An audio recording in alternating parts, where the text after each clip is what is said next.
The rest of the league has to figure out for the foreseeable future, if you want to win a championship, how are you going to A, get through Nikola Jokic, who won one last year, and B, get through Victor Wembanyama eventually, because those two going at it last night was tremendous basketball, and just the way that they battled back and forth and were laughing with each other. Like, Victor Wembanyama's out there blocking 9 shots. He almost had a quadruple double. He had 9 blocks in the game. But look at him and Jokic just having a little laugh. And this is what terrifies me more than the full court out of bounds baseball pass from Jokic, giving his best Steven Adams impression. But yes, he's all the way out of bounds. It's more impressive than Jokic going off for 42 points in the win, along with 16 rebounds and 6 assists. It's more impressive than Wemby's almost quadruple double stat line. It's that they're just having fun. It's like European game, respect European game, and they're just out there having a good little giggle. It's sick. It feels sick for everybody else. Shh. No, not the whisper. Do you hear that? We haven't whispered all week. That's the sound of windows closing. Shh. Good Lord. We talk about big. We've talked about it with Mike in particular about, hey, what type of big works in the NBA. And the type of big that you're going to need is a type of big that can do something with that. Eventually, at some point. If you are drafting a big, you've got to be drafting with, okay, we've got to be able to get a big who can guard Jokic and or Wemby and or contribute in some way against these two behemoths of men. Because Wembanyama walking around there with 9 blocks is incredible. 9. Jokic, what he's able to do, the way they facilitate the offense through Jokic for large spurts of the game is phenomenal.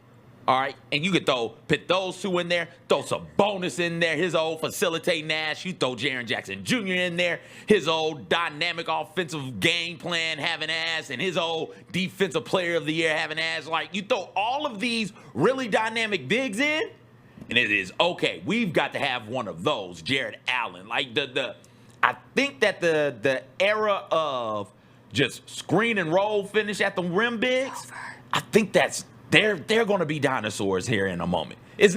I'm not going to say it's all the way over yet.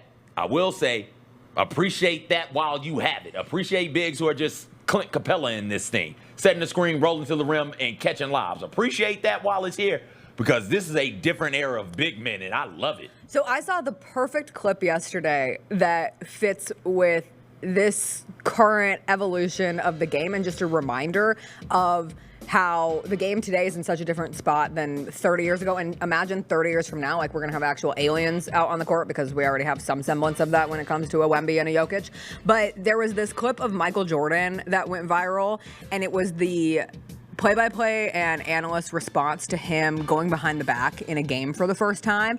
And they acted like it was like straight from the heavens came this play where, oh my God, Michael Jordan had the audacity to go. He invented a new play before our very eyes.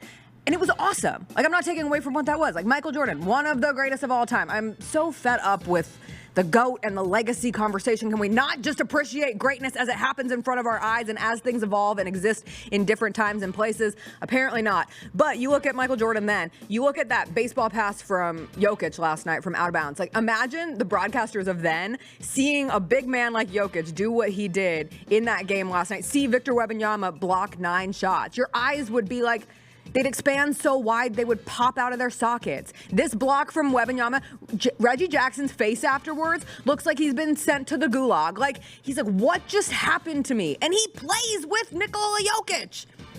It's remarkable. It's very fun to watch. Big man battles have changed, and they're still good.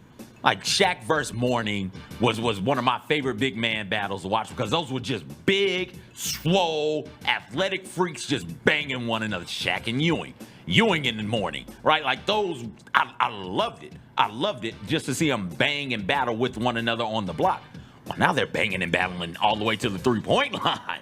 And they're putting the ball on the floor. They're going by each other. They're blocking each other's shots. They're pulling up for jump behind the shots. back. They're going behind the back. Like, it's incredible. And I feel like this is when You remember that All-Star game where the West put 4 7-footers on the court? Yes. And they went to Shaq, and Shaq wasn't on the court with the 4 7-footers. He's like, I was trying to get on the court so I could run point for him. It was Dirk, it was KG, Tim, and it was another one who was on the court. Shaq wasn't. But it was like, oh, okay. The game might be moving in a different way as it pertains to these bigs. I feel like what we saw last night was a culmination of that particular moment. Whereas, hey, you know what? Don't be so limited in what you think tall people can do.